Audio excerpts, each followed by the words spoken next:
Ceci est un exemple de comment camoufler un tatouage avec des fards à l'alcool. Matériel nécessaire, fard à l'alcool.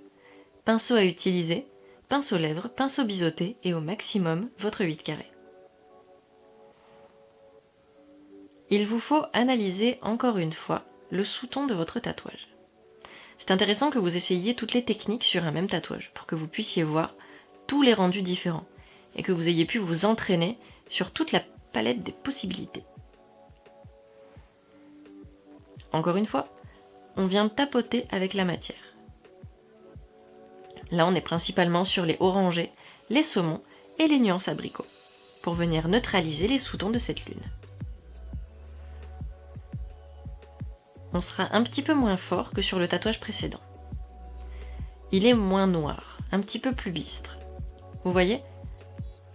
Le orangé se fond plus facilement à la peau.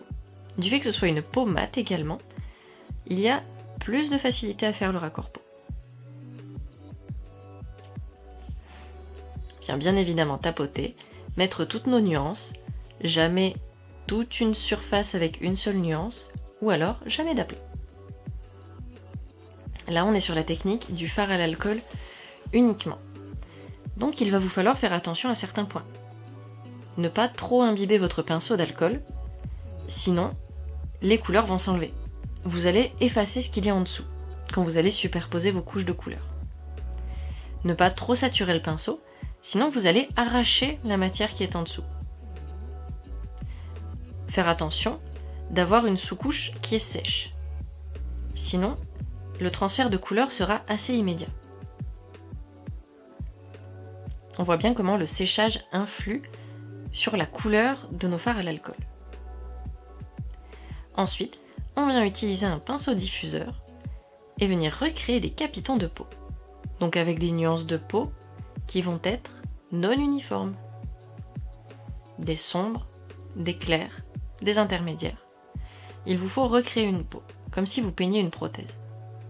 Vous repeignez une zone où est censé se trouver un tatouage. Il faut faire très attention.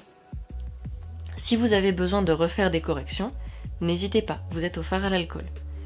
Utilisez votre gamme d'orangés et ensuite venez retravailler par-dessus vos beiges.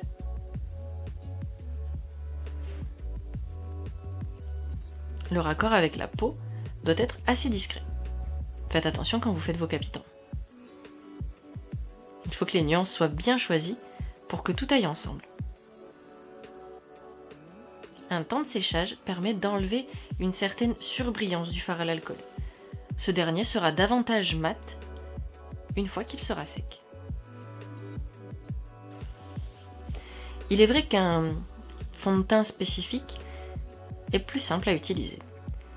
Cela dit, si vous n'avez que du fard à l'alcool sur le terrain, ça ne sera que plus beau. Vous n'allez pas avoir l'effet matière qu'on peut avoir avec un fond de teint. On sera sur quelque chose de quand même plus fin. Faites attention par contre à bien doser votre matière, à ne pas en appliquer trop. Si vous en avez trop mis, vous avez toujours la solution de prendre un petit peu d'alcool sur votre diffuseur et de venir créer des capitons avec ce dernier. Ça viendra estomper des couches de fard. Attention de ne pas en appliquer sur la surface du tatouage. Vous pourriez le découvrir à nouveau. C'est encore une fois une étape qui est un petit peu longue, puisqu'il faut faire attention à bien recréer les capitons où il le faut.